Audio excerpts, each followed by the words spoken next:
AM Joy with my friend Joy Reid. I hate the children being taken away. The Democrats have to change their law. That's their law. The Democrats forced that law upon our nation. I hate it. But there's no law that says that families have to be separated at the border. The Democrats gave us the laws. Good morning and welcome to AM Joy. Okay, let's start with the fact that that's not true. But by now we are, of course, all familiar with the president's lies about things large and small, everything from Paul Manafort's role in his campaign, more on that later, to the crowd size at his inauguration. But this particular lie that the Democrats are responsible for a policy put in place by his own Department of Justice and announced by his Attorney General is different, because it's an attempt to deflect blame for an urgent move happening at this very moment in our country, a crisis of this president's own making that Donald Trump has admitted he intends to use as leverage to further reduce immigration to the United States and to finally get his wall, which Mexico is not going to pay for, but that he would like you to pay for, with these kids as hostages to make Congress give him the money. So here's what we know. Thanks in large part to the Trump administration's policy of tearing undocumented children away from their parents, the number of migrant children living in government shelters has now swelled to more than 11,000. Nearly 2,000 minors have been separated from their parents in the last 6 weeks alone, at a rate of 46 kids a day. Some of the children are as young as 10 years old, and many of the shelters used to house them, including one in Brownsville, Texas, that used to be a Walmart, are at or above capacity. To handle the overflow, the Trump administration now plans to erect a tent city in southern Texas, where temperatures are already in the 90s. Meanwhile, migrant parents are left fearing for their children and unable to help or even see them. One Democratic congresswoman visited one of the detention centers, and this is how she described the experience for migrant moms. Many of these mothers have been there in detention, various detention facilities, for over a month. Not a one of them had spoken to them. Only 2 of them knew where their children were, but the rest of them had no idea where their children were. And they wept every single time they talked about their children.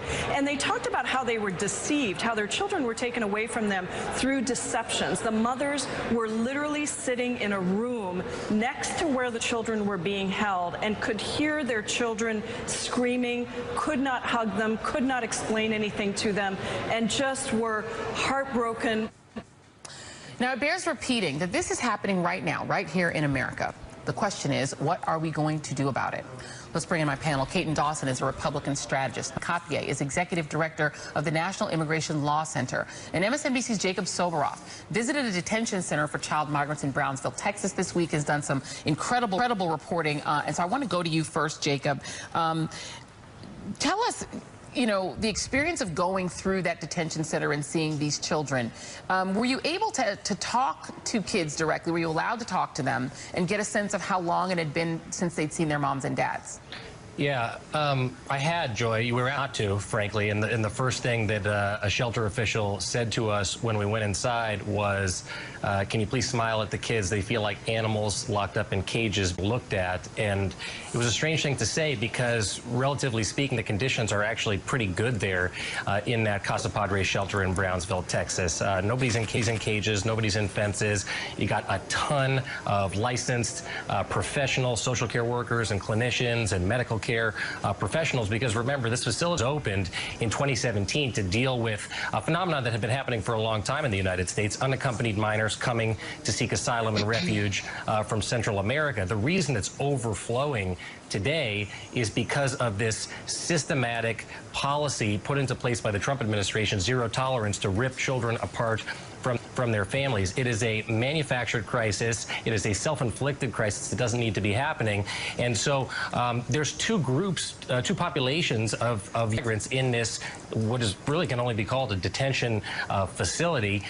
Unaccompanied minors that came here on their own, and then young children that were separated from their parents. Those are the ones that are facing trauma. Those are the ones that didn't expect to be in this place. Those are the ones that expected to be with their parents when they crossed the border, and to most of them go into the asylum process. And so just to be clear, because just where you ended there, Jacob, these are parents who are seeking asylum. That is the children who are in this detention center. Yeah, that's right. So, again, unaccompanied minors, about 70% of them come into the United States by themselves.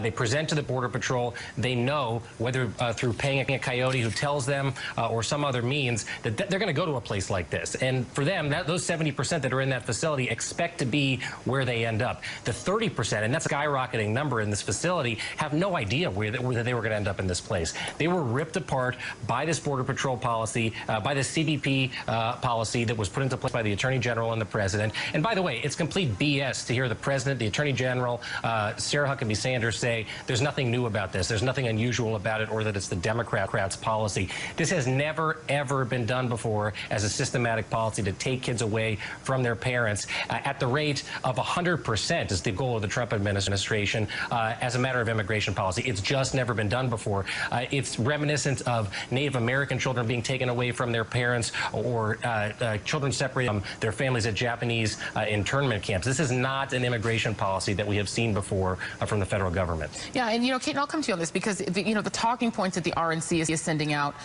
this week to lawmakers, and the way they want people to talk about this is to blame the Democrats. So we have the copy of the talking points here. Congressional Democrats, they're trying to put it off on them, but clearly a policy of the Trump administration. The president has even said that he intends to use this policy as leverage to try to force Democrats to go along with a policy of reducing immigration overall and paying for the border wall. So at the end of the day, this president is not going to be able to run away from his own policy. Well, what I'm seeing in the electoral space that I operate in, and the public affairs space, is there's a 50-year failure of both parties. So whether the DNC or the RNC want to come in, we've got something called illegal immigration, and that's what's in our Republican primaries now. And still a topic is illegal immigration. It's still the topic in a way, right? It really is. I mean, it moves past jobs at certain times. I mean, even in South Carolina, where we don't exactly have a border anybody can cross into, right, it's a topic. And we see it very differently. When it comes to children, we understand that they need to be taken care of.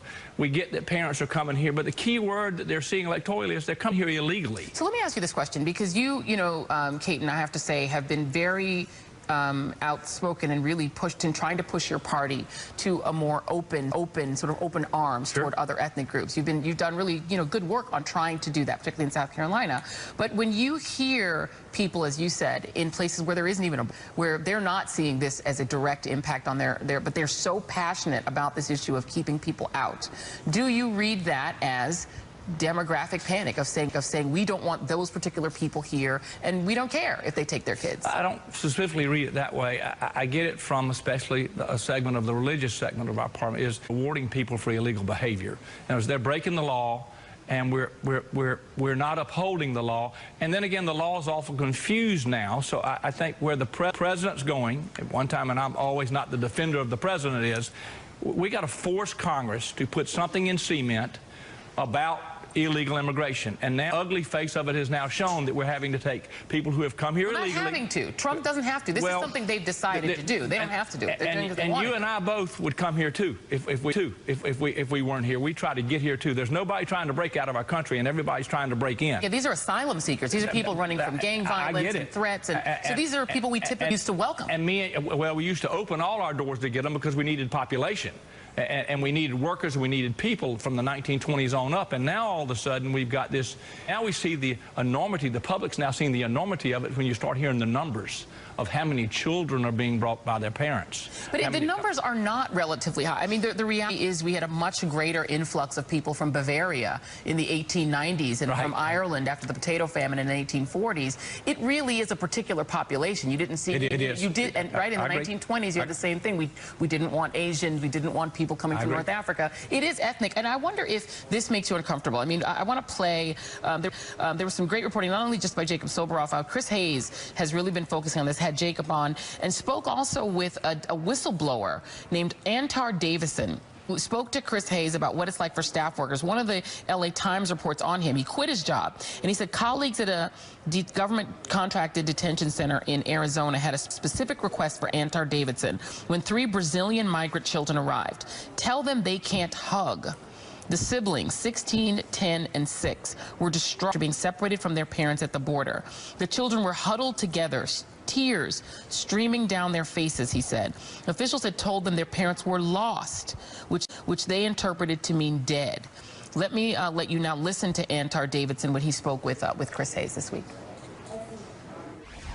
Basic private prison model in the guise of this shelter. So the people at the end of the day, when they have to put these kids to sleep, have already worked an 8-hour shift, are oftentimes asked to stay and exhausted. And on top of that, these kids are very traumatized. They're running up and down the halls, screaming, crying for their mom, throwing chairs, and everyone it's a tired, undertrained staff dealing with an increasingly traumatized and uncompliant population of minors.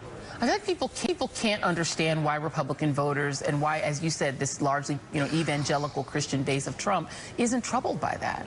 Well, I can't say they aren't troubled by the humanitarian crisis of what we have, but I can say that they're problematically that we have not solved the problem. We've got 1,989 miles of border. We only have 500-something miles of strategic fencing. We've still got an open southern border.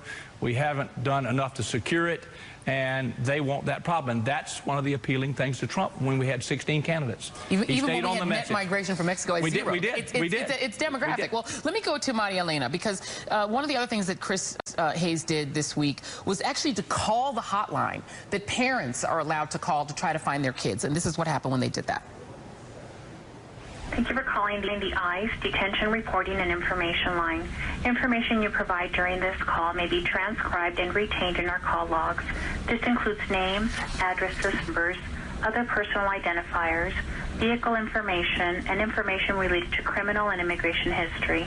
Additionally, ICE uses caller ID to identify your phone number and may record your phone number if it is available through caller ID. ICE may disclose the information collected during this call within the Department of Homeland Security or externally as appropriate and consistent with federal law and policy. Maria Elena, that is pretty chilling. If you're calling looking for your kids and you're being warned, anything you say on this call may be used to deport you. That's right. Joy, this is a horrific moment in our country. This is a Trump-created moral crisis, and anyone who thinks otherwise is complicit. The fact that we are having 2,000 children ripped apart from parents, right? Who, Marco Antonio Munoz had a 3-year-old son ripped apart from his arms, and a few weeks later he was so desperate, and the pain from being separated from his son was so great that he committed suicide in Border Patrol custody. I mean, what we are doing to people who are seeking asylum, they have the right to seek asylum at our borders. That is how the system works. We have a domestic and international requirement to do so. They are not entering unlawfully, as the just has been talking about.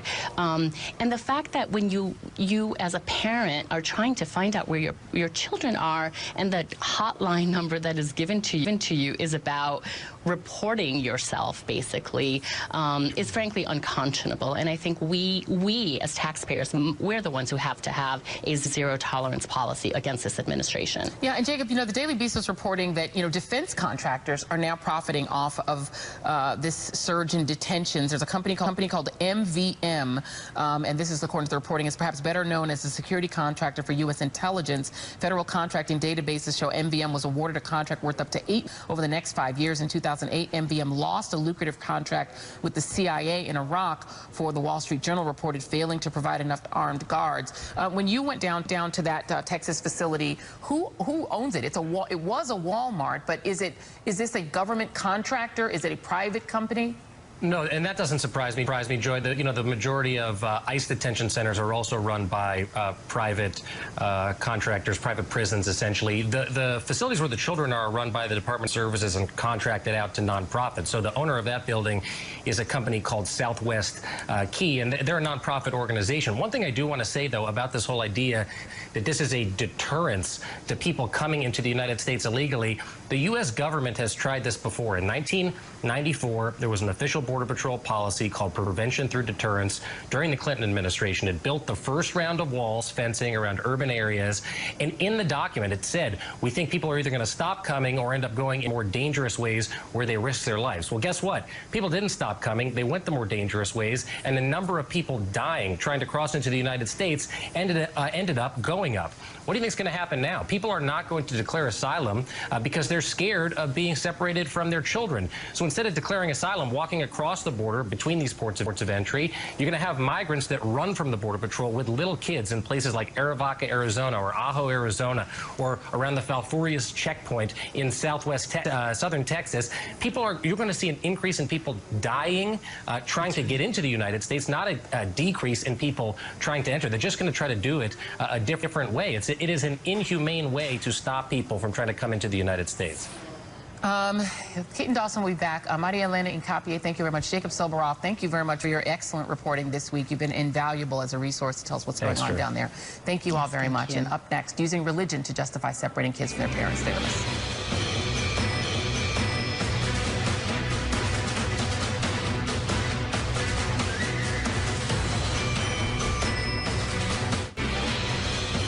It is very biblical to enforce the law. That is actually repeated a number of times throughout the Bible. I would cite you to the Apostle Paul and his clear and wise command in Romans 13 to obey the laws of the government because God has ordained the government for his purposes.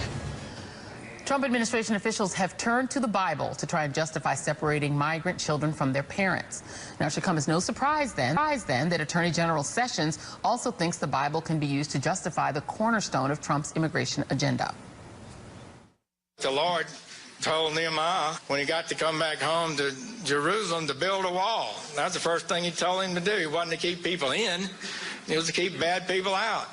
I don't think there's a scriptural basis that justifies any idea that we must have open borders in the world today. Joining me now is Bishop William Barber, co-chairman of the Poor People's Campaign, Bishop Michael Curry, presiding bishop of the Episcopal Church, and Frank Schaeffer, religious reform activist. Thank you all for being here. And Bishop Barber, the scripture that has been used this week by the administration to justify separating parents from their children, saying, you know, obey the laws of the land and that the government was ordained by God. That same scripture has been used to justify loyalty to England during the American Revolution, the forcible return of fugitive slaves, European clergy submit to Adolf Hitler, white South African support for apartheid, on and on. It's a very commonly used scripture to say, obey the government no matter what. Does it have any pastoral use when it comes to the policy of separating migrant children from their parents? No, it's a lie. It's a misuse of text. Is a grave form of misinterpretation. You know, the rest of the text actually talks about government should be for good. It should not be for terror. You keep reading, it talks about loving your neighbor as yourself. This has been a common thing of slave masters, slave holders. It was used to justify the Dred Scott decision. But I want to step back just a second. These attacks on period are unjustified and unbiblical. And anybody should be against this kind of political violence, just a human being. So the attacks, being told, you know, the president being told at his inauguration that building a wall was God's way, when clearly Jesus tore down walls and said, welcome the stranger. What is added to this is the sin of making children pray. So when you add that to already the sin, then what you have is what the Bible calls the evil of making children pray. And to your point, the rest of that scripture, which is Romans 13, which follows after the passage that Attorney General Sessions cites, says, let no debt remain outstanding except the continuing debt to love one another. Right. For whoever loves others has fulfilled the law. The commandments, you shall not commit adultery, you shall not murder, you shall not steal, you shall not, and whatever other command there be are summed up in this one command. Love your neighbor as yourself. Love does no harm to a neighbor, therefore love is a fulfillment of law. So it's actually... So that's using a text as a pretext, which is bad, the history in this country. You know, you could go to Ezekiel 22, where it says there is conspiracy of leadership that practices extortion, robbery, oppressing the poor, and then it says the mistreatment of the foreigner by denying them justice. Jesus said judgment would come on a nation by how it does not welcome the stranger. So Sessions is using old tricks that trace all the way back to slave master religion. So let's go to Bishop Curry. There have been some religious leaders, prominent religious leaders, who have pushed this policy. You had Cardinal DiNardo, who's the head of the U.S. Conference of Catholic Bishops, say that while protecting our borders is important, we can and must do better as a government and as a society to find ways to ensure their safety. Separating babies from their mothers is not the answer and is immoral. There was a letter written to Donald Trump from evangelical groups saying, as evangelical Christians guided by the Bible, one of our core convictions is that God has established the family as the fundamental building block of society. The state should separate families only in the rarest of instances. One more, A.R. Bernard, Pastor Bernard, who used to be a member of Donald Trump's Council of Clergymen, clergy members, said now specifically separating immigrant families at the U.S.-Mexico border is a moral atrocity. It is heart-wrenching to see children ripped from their parents' arms by Border Patrol agents. It's more than policy. It's a calculated attack on children to discourage potential border crossers. Franklin Graham, this was his version of also criticizing the policy, though he did not blame the president specifically. Here's Reverend Graham. I think it's disgraceful. It's terrible to see families ripped apart, and I don't support that one bit. And I blame the politicians for the last 20, 30 years that have allowed this to escalate to the point where it is today. So not quite a criticism, Bishop Curry, but what do you make of the biblical justifications being used for this child separation policy? Well, first, I think, as Bishop Barber has said and as others have said, first of all, the policy or practice of separating children from their parents, literally taking babies from their mother's arms, separating families, that is fundamentally, profoundly unchristian, and it's un-American. It is unchristian and unbiblical.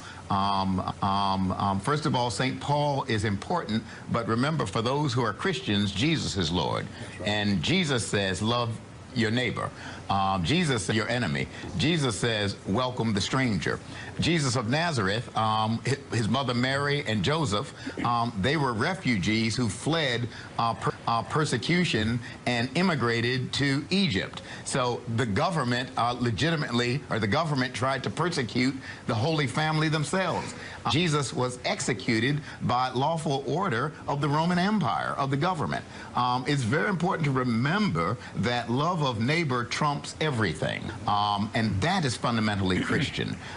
American. Every time I go to New York City and fly into New York, I see that statue of the green statue of the Statue of Liberty. Give me your tired, your huddled masses yearning to breathe free. That's America. So this policy and practice is unchristian. It is not consistent with Jesus of Nazareth. It is a contradiction, and it is un-American. Yeah. We can do better than that. And you know, and yet, Frank Schaeffer, if you look at Donald Trump's rock solid support as of March among evangelicals, 75% approve, 81% of evangelical men approve. Dawson on, brilliant Republican strategist, who said that the core of his support still is evangelical Christians. Vox.com reported that same Romans 13 has been used to justify war with North Korea, which is, which Donald Trump supporters, if he's for it, they're for it. And last summer, Pastor Robert Jeffress, one of the most influential members of Trump's unofficial Evangelical Advisory Council, cited Romans to say that God had given Trump the authority to do whatever, that's a quote, the authority to do whatever, up to and including nuclear war with North Korea. Well, what's going on today is very clearly giving us a dividing line in our culture. And I would just put it this way, that Christians who still support Trump, who is separating mothers from babies, are now condoning a form of child abuse.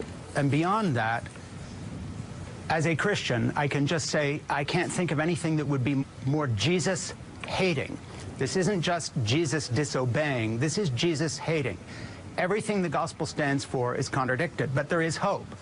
There are white Republican voters who identify as evangelicals coming forward. For instance, a new group, VoteCommonGood.com, has recently formed to start a bus tour that is going to go coast to coast with evangelical, progressive, former evangelical, and other religious people on board, appealing to that sliver of evangelical voters who look at this and are sickened, as any American who loves free would be. So there are going to be repercussions for the Republican Party that have gone along like pimps of evil with this president. They are now defending, as Sarah Huckabee does, the undefensible, the indefensible. Listen, these are not illegal immigrants.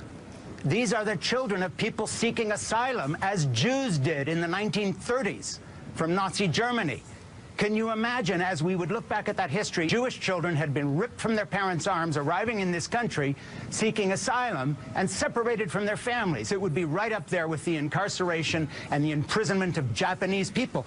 So as we talk about, oh, well, we have this illegal immigrant problem, let's just remember once again, it's worth repeating, these are exclusively the children of asylum seekers. This is the child of the person by the side of the road in the parable of the Good Samaritan. This is the person who is unwanted and unloved, but they are asylum seekers. And so I say again, this autumn, in the November election, there are going to be bus tours starting in September from votecommongood.com that are going to take religious leaders, white evangelical leaders, because we're the problem. White evangelical voters have become the problem with this man in power, and it is up to white evangelicals to do what Franklin Graham did and step up but do more than Franklin Graham did and said, this is not only disgusting and unbiblical, it is evil. And we can no longer support this president even if we supported him before. This is a line of demarcation. It is the end. I'm sorry, go on. Yeah, I just want to say, well, there are a lot of things going on. You know, I'm going across the country with the Poor People's Campaign, a national call for moral revival, and evangelicals who are not white, but they are white, not this so-called right with stuff, whatever, are coming together in masses. But we also have to deal with the race part of this. Yeah. Now, the separating of children goes back to slavery, tearing away children from their parents and selling them. Richard Spencer, who said Donald Trump was his man, when Donald Trump laid out his policy against immigrants, Richard Spencer, immigration is a kind of proxy war and maybe a last stand for white Americans who are undergoing painful recognition that unless dramatic action is taken, their grandchildren will live in a country that is alien and hostile. But here's the problem I have with Franklin Graham, what he did. He, number one, blamed it on politicians. Sessions is against voting rights. That's just as evil because you're undermining the ability to change the government. He's against health care. He's against people being cared for pre-existence. So is Trump. They haven't said anything about those things as well. We have to understand it's wrong because of the children. But the policy is wrong, period. Sessions has been against every form of immigration reform you could find, even bipartisan. And I just want my brothers and sisters to say, yes, the children part is evil. But the scripture says, woe unto those who legislate evil and rob the poor of their right and make children and women their prey. The voter suppression is wrong. The tax on the poor is wrong. The giving welfare to the corporations and letting people die in the streets is wrong. Taking people's health care is wrong. We have to have a comprehensive response, faith-wise, to what's going on, and that's why the Poor People's Campaign is saying we have to deal with systemic racism, systemic poverty, ecological devastation, the war economy, and this false Christian nationalism, which is contrary to the gospel on almost every policy that's coming out of this administration. Well, then, Frank Schaeffer, before I come back to Bishop Curry, Frank Schaeffer, then help us understand that those who, are not conversant with this sort of new theology. I mean, I can recall Morning Joe this week, they were talking about the fact that, evangelical Christians became uncomfortable with George W. Bush at the end of that campaign and may have cost him a lot of votes because of an alleged DUI. And now we've come to the point where there is solid support for a Roy Moore among white evangelical voters in the state of Alabama. Even though he lost, he didn't lose those voters. Solid support for anything Donald Trump has done in the past. A mulligan is the word that's being used on infidelity. What is this about? Because there is also this turning against voting rights, against health care. It's sort of comprehensive. And even this policy, Caton Dawson did mention that this policy is supported very strongly by white evangelical Christians. So, Mr. Schaeffer, you could answer that first, and then I'm going to come to Bishop Curry after. Well, Bishop Barber is entirely correct. Of course, this is a bigger picture, and part of it is this is a reaction to 8 years of a black man being in the White House. part of this support for Trump is just straight out reaction to that. Racism. You know, back in the 70s and 80s, my father, Francis Schaeffer, was instrumental in forming what became the religious right. And I would jet around the country in Jerry Falwell's private jet. I was on the 700 Club with Pat Robertson and all the rest. They laid the groundwork for idolatry of access to power above all else. That was the deal. And they brought with them a lot of evangelicals who were never cured of their racism. Jerry Falwell had been a segregationist before he became an anti-feminist, anti-pro-choice, anti-abortion activist, anti-gay activist.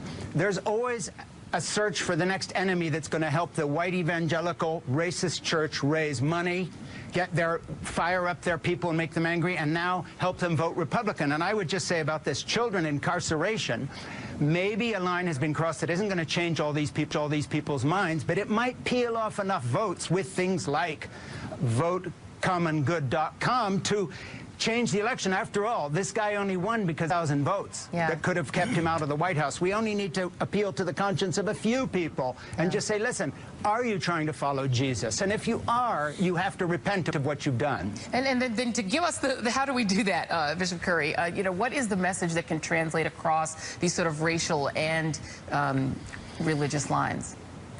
Well, I would suggest that in addition to what my colleagues have said, there is a fundamental distortion of Christianity, of the Christian faith.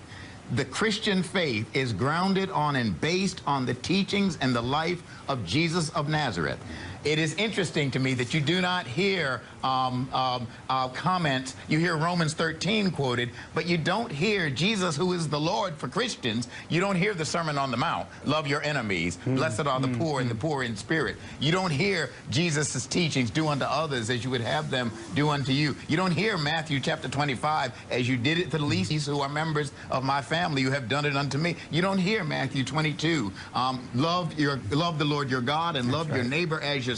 On this hangs all the law and the prophets. If it doesn't look like love, if it doesn't look like Jesus of Nazareth, it cannot be claimed to be Christian. We are experiencing a fundamental distortion of Christian teaching of what it means to follow Jesus. And if it doesn't look like Jesus of Nazareth, you cannot claim that it is Christian. Amen. I feel like you're getting amens all over America right now. All three of you. Bishop William Barber of the Poor People's Campaign, thank you very much. Bishop Michael Curry, thank you so much, sir. Frank Schaeffer, thank you so much, who has told us about this votecommon.good.com. We'll look into that and follow it.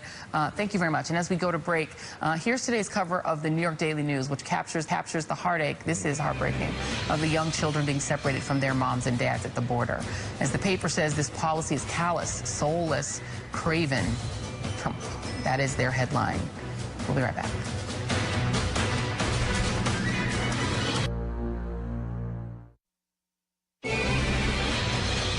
Manafort has nothing to do with our campaign. But I tell you, I feel a little badly about it. They went back 12 years to get things that he did 12 years ago. You know, Paul Manafort worked for me for a very short period of time. He worked for Ronald Reagan. He worked for Bob Dole. He worked for John McCain, or his firm did. He worked for many other Republicans. He worked for me, what, for 49 days? A very short period of time. Donald Trump's former campaign chairman, Paul Manafort, is now in jail. On Friday, a judge said the only way to prevent Manafort from tampering with witnesses in the Mueller investigation was to, well, lock him up, saying that because this isn't middle school, she just couldn't take away his phone. As to Trump's claim that it was only 49 days that Manafort worked his campaign, it was actually more like 144 days. And in that time, a few notable things happened. On June 9th, Manafort, along with Donald Trump Jr. and Jared Kushner, met with a Russian promised dirt on the Hillary Clinton campaign. In mid-July, the Republican Party suddenly watered down its stance on U.S. assistance to Ukraine, a change that made the platform more pro-Russia. And on July 25th, Trump tweeted that reports Russia was behind the DNC email hack were, quote, a joke. And then 2 days later, he said this. Russia, if you're listening, I hope you're able to find the 30,000 emails that are missing. Well, Trump can claim all he wants that Manafort was just a coffee boy, but the truth is he ran the Trump show during a critical time for the campaign. And joining me now is Natasha Bertrand, staff writer at The Atlantic, and Paul Butler, legal analyst at MSNBC. And I'll start with you, Natasha, just to clear up this idea that Manafort was only barely involved in the campaign. Remind the viewers, if you will, just how involved he was. Well, he was there for about 4.5 months, almost 5 months. He was hired to wrangle delegates for the convention, pretty much key to turning the campaign around because, of course, at the time that Paul Manafort was brought on, nobody really thought that Trump was actually going to win the election, and that they thought that it would be a contested convention. And so Paul Manafort was brought on as kind of the expert. He was involved in virtually everything. He and Trump were, quote unquote, plotting together as they rode up and down the elevator in Trump Tower. I mean, we saw that, texted that to a friend in text messages that were hacked and then released on the dark web. And that's another story. But he was essentially very close to Donald Trump, and now that Trump is trying to downplay his relationship with me, I think it's really safe to say that he is worried because, of course, he's also tried to downplay his, the involvement of George Papadopoulos, for example, who was a very involved foreign policy advisor to the campaign, as we've seen from many documents and interviews that he gave. So this is, I think, a sign that he is trying to distance himself from Manafort because he is worried about what Manafort could potentially tell prosecutors. And absolutely, and of course, Paul Manafort indicted now. Rick Gates, who was his former partner, has already pleaded guilty, as has Michael Flynn. George Papadopoulos has also pleaded guilty. So that's 4 ex-Trump advisors, 1 lawyer, 1 digital marketing strategist, 14 Russian nationals, 3 Russian companies, and 5 guilty pleas. Manafort's lead, Paul, is charged with obstruction of justice, conspiracy to obstruct justice, conspiracy to launder money, false and misleading statements, unregistered agent as a foreign principal, meaning Ukraine, failure to file reports at a foreign bank, and financial accounts, and conspiracy against the United States. For those who say, well, none of that has to do with collusion with the Trump campaign, what say? So it's all about collusion, obstruction of justice. Mueller knows that that's his focus, and it's certainly true that Manafort hasn't been charged with any of these crimes. But what do we know? We know that Rick Gates has copped a deal. He's cooperating, and we also know that Mueller is going after Manafort like he's a stone-cold thug. So he obviously knows something that we don't. He knows that something is up. And that's why what happened yesterday is so significant, because it dramatically increases the pressure on Manafort to cut a deal. Right. He's in to flip. Yeah, he's in a very difficult prison. No prison is nice. The place he's at, it's hardcore. And so, there's something about sitting there. He's a 69-year-old man.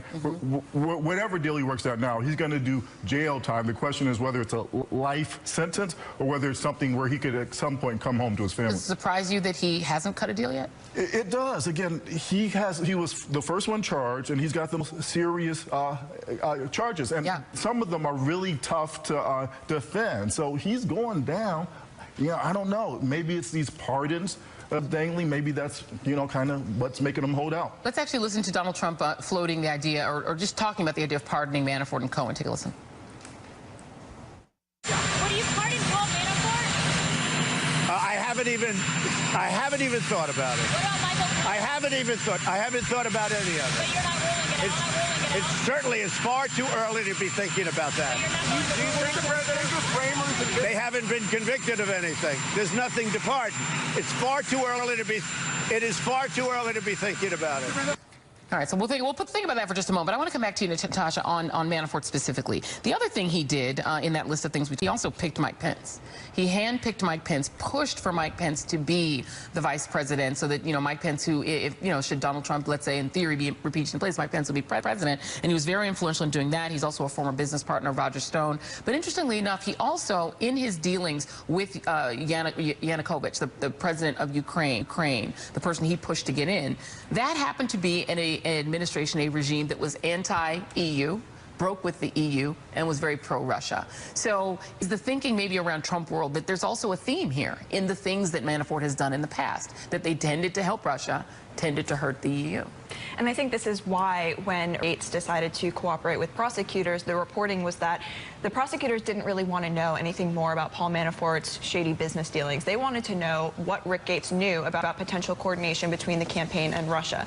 And that is an indication, of course, that they believe that Paul Manafort was continuing his dealings with these pro-Russian elements during the election, and whether or not he then influenced the campaign in a way that would draw them closer to Russia. Because, of course, when Paul Manafort came on, that is when all of a sudden all of these Russia-related episodes started happening in the campaign. Right. And the thing we know is this guy who was indicted with Manafort with regard to these witness tampering, his name is Konstantin Kilmanek. Yep.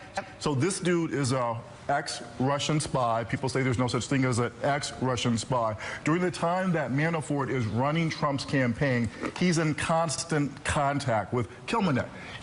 According to Politico, he and Kilmanek discussed the DNC hackings. Again, this is a Russian spy, Trump's campaign manager. They're talking as he's leading the campaign. So this is the key to collusion. So this is why I think Mueller is leaning so hard on Manafort. It's about collusion. Yeah, and it's about a history of having done it before in terms of interfering in an election in another country and pushing it close to Russia. Very interesting. Natasha Bertrand, thank you very much. Paul Butler will be back. And coming up in our next hour, we'll tell you about a little something called Cult 45. And Cynthia Nixon will be here to make her appeal to be the next governor of the great state of New York. More AM Joy after the break.